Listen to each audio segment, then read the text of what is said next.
Probably the most important step in building epoxy river tables is the preparation of the mold. And here you will see we have started to tape off a piece of MDF. You can also use a melamine board or laminate boards. We just basically went with MDF mostly for cost reasons and easy availability. One of the biggest goals in the way that I like to do my forms is doing it in a way so that I can reuse my forms. So the side walls are removable, they're not to exact length. We use pocket screws and we use a lot of this tuck tape because these are the things that we can use that helps it for us to be able to reuse our molds. Saves us a lot of money and it saves a lot of time. Here you can see us taking our sides that we wrapped in the tuck tape, and we have used a pocket screw system to screw them down. You don't see us using the jig right now because, as I said, we have come up with a system where we reuse our molds. That's one reason you actually see some of the boards overhanging the ends. We don't have them cut to size. This allows us to build different size tables and not have to continuously use more wood, waste wood. We can just reuse the same boards that we've used in the past.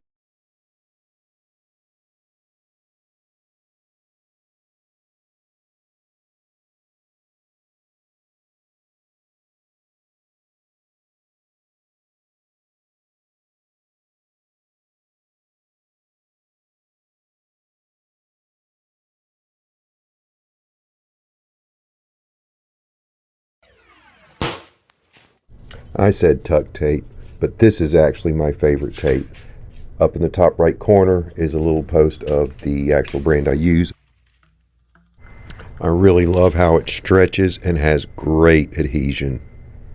Tuck tape, sheathing tape, or epoxy tape, kind of like a sawzall or reciprocating saw, or a crescent wrench versus an adjustable wrench. I think you get my point.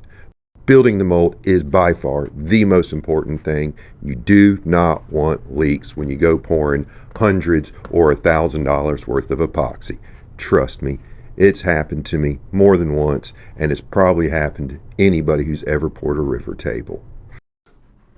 I've slowed down the speed of the video at this segment so you can see us spraying a little silicone release mold into the mold, and that was real-time movement there.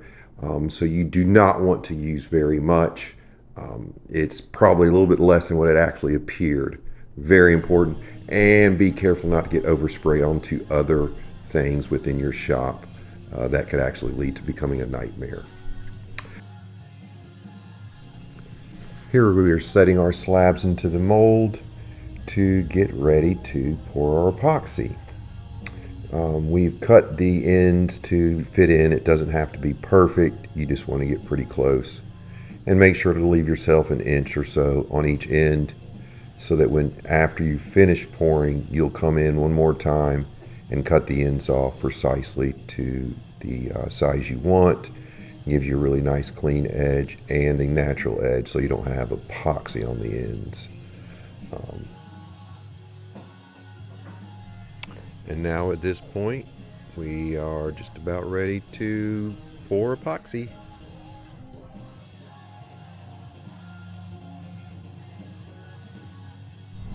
It is a lot of work to get set up and prepared to pour the epoxy, but the more you do up front, the more enjoyment you'll have when you actually do the pour.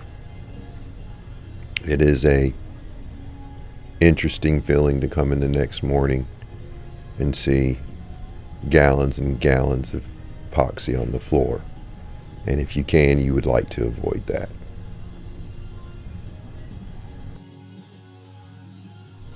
In some future videos, we can talk about some of the solutions if you do find that you have leaks and how you can handle them at the time of doing pouring. So stay tuned.